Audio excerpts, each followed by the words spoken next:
शादी की वर्षगांठ की पूर्व संध्या पर हम दोनों पति पत्नी साथ बैठे चाय की चुस्कियां ले रहे थे।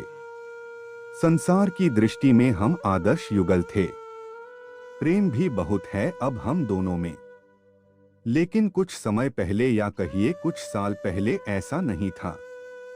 उस समय तो ऐसा प्रतीत होता था कि संबंधों पर समय की धूल जम रही है। मुकदमा 2 साल तक चला था तब आखिर पति पत्नी के तलाक का मुकदमा था। तलाक के केस की वजह बहुत ही मामूली बातें थीं। इन मामूली सी बातों को बढ़ा चढ़ाकर बड़ी घटना में ननद ने बदल दिया। नीलेश ने आव देखा न ताव जड़ दिए 2 थप्पड़ मेरे गाल पर। मुझसे यह अपमान नहीं सहा गया। यह मेरे आत्मसम्मान के खिलाफ था। वैसे भी शादी के बाद से ही हमारा रिश्ता सिर्फ पति पत्नी का ही था। उस घर की मैं सिर्फ जरूरत थी। सास को मेरे आने से अपनी सत्ता हिलती लगी थी, इसलिए रोज एक नया बखेड़ा। नीलेश को मुझसे ज्यादा अपने परिवार पर विश्वास था और उनका परिवार उनकी माँ तथा एक बहन थी। मौका मिलते ही मैं अपने बेटे को लेकर अपने घर चली गई।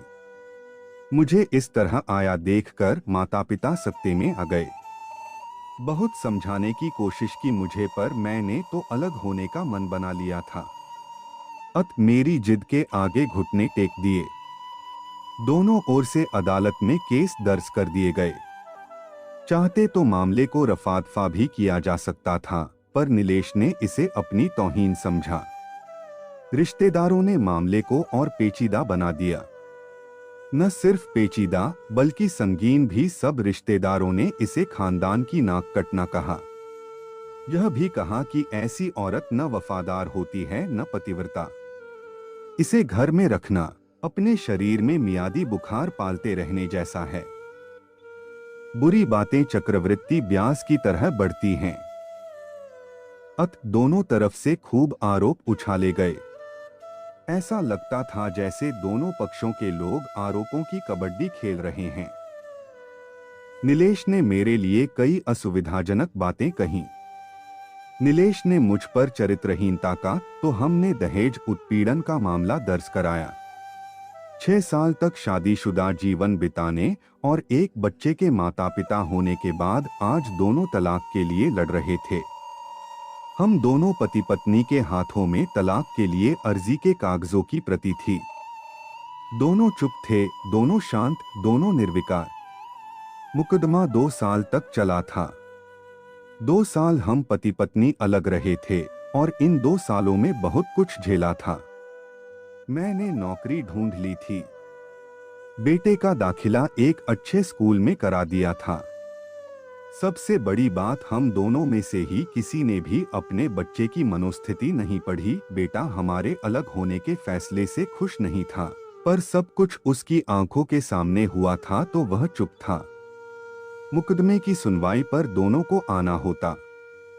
दोनों एक दूसरे को देखते जैसे चकमक पत्थर आपस में रगड़ खा गए हों। दोनों गुस्से में होते। दोनों में बदले की भावना का आवेश होता। दोनों के साथ रिश्तेदार होते जिनकी हमदर्दियों में जरा विस्फोटक पदार्थ भी छिपा होता। जब हम पति पत्नी कोर्ट में दाखिल होते तो एक दूसरे को देखकर मुंह फेर लेते। वकील और रिश्तेदार दोनों के साथ होते। दोनों पक्ष के वकीलों द्वारा अच्छा खासा सबक सिखाया जाता कि हमें क्या कहना है। हम दोनों वही कहते। कई बार दोनों के वक्तव्य बदलने लगते तो फिर संभल जाते। अंत में वही हुआ जो हम सब चाहते थे, यानी तलाक की मंजूरी। पहले उनके साथ रिश्तेदारों की फौज होती थी, धीरे धीरे यह संख्या घटने लगी। नीलेश की तरफ के रिश्तेदार खुश थे, दोनों के वकील खुश थे, पर मेरे माता पिता दुखी थे। अपनी अपनी फाइलों के साथ मैं चुप थी। नीलेश भी खामोश। यह महज इत्तफाक ही था। उस दिन की अदालत की फाइनल कार्रवाई थोड़ी देर से थी। अदालत के बाहर तेज धूप से बचने के लिए हम दोनों एक ही टी स्टॉल में बैठे थे। यह भी महज इत्तफाक ही था कि हम पति पत्नी एक ही मेज के आमने सामने थे। मैंने कटाक्ष किया, मुबारक हो। अब तुम जो चाहते हो वही होने को है, तुम्हें भी बधाई। तुम भी तो यही चाह रही थी।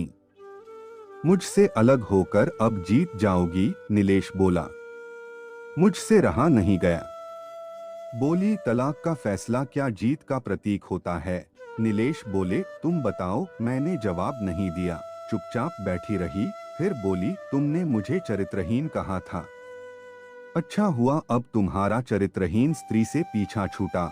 वह मेरी गलती थी, मुझे ऐसा नहीं कहना चाहिए था। मैंने बहुत मानसिक तनाव झेला। मेरी आवाज सपाट थी, न दुख न गुस्सा। नीलेश ने कहा, जानता हूँ पुरुष इसी हथियार से स्त्री पर वार करता है जो स्त्री के मन को लहूलुहान कर देता है। तुम बहुत उज्ज्वल हो, मुझे तुम्हारे बारे में ऐसी गंदी बात नहीं कहनी चाहिए थी। मुझे बेहद अफसोस है। मैं चुप रही। नीलेश को एक बार देखा। कुछ पल चुप रहने के बाद उन्होंने गहरी सांस ली और फिर कहा, तुमने भी तो मुझे दहेज का लोभी कहा था। गलत कहा था। मैं नीलेश की ओर देखते हुए बोली। कुछ देर और चुप रही, फिर बोली, मैं कोई और आरोप लगाती, लेकिन मैं नहीं। तभी चाय आ गई। मैंने चाय उठाई। चाय जरा सी छलकी। गरम चाय मेरे हाथ पर गिरी तो सीसी की आवाज निकली। नीलेश के मुंह से उसी क्षण उफ की आवाज निकली। हम दोनों ने एक दूसरे को देखा। तुम्हारा कमर दर्द कैसा है? नीलेश का पूछना थोड़ा अजीब लगा।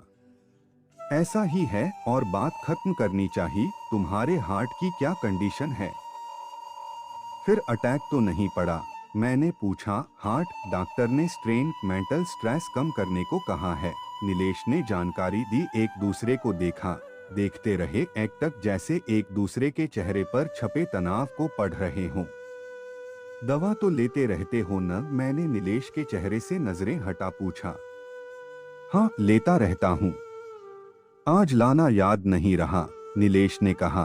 तभी आज तुम्हारी सांसें उखड़ी उखड़ी सी हैं, बरबस ही हमदर्द लहजे में कहा।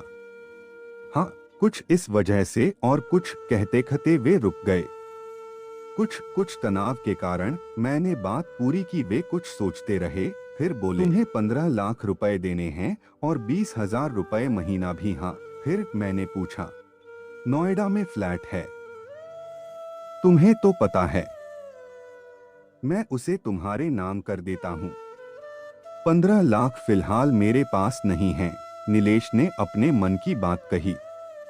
नोएडा वाले फ्लैट की कीमत तो 30 लाख होगी। मुझे सिर्फ 15 लाख चाहिए।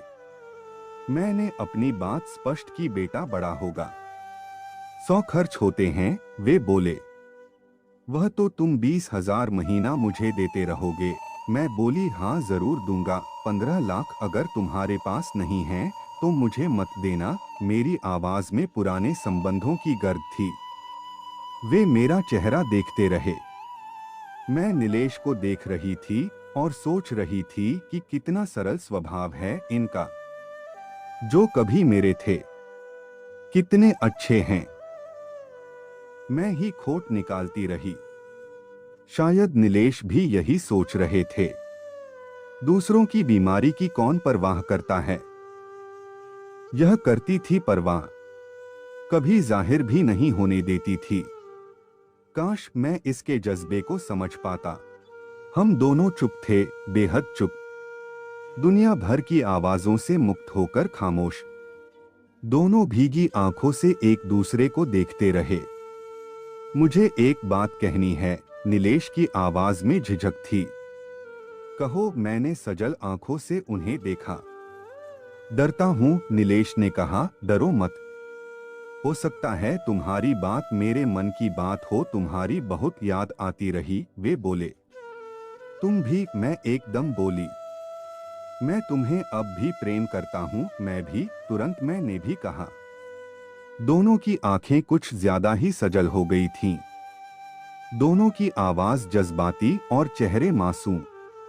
क्या हम दोनों जीवन को नया मोड़ नहीं दे सकते? नीलेश ने पूछा।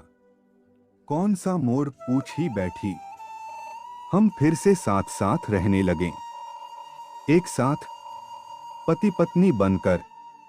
बहुत अच्छे दोस्त बनकर। ये पेपर, यह अर्जी, मैंने पूछा।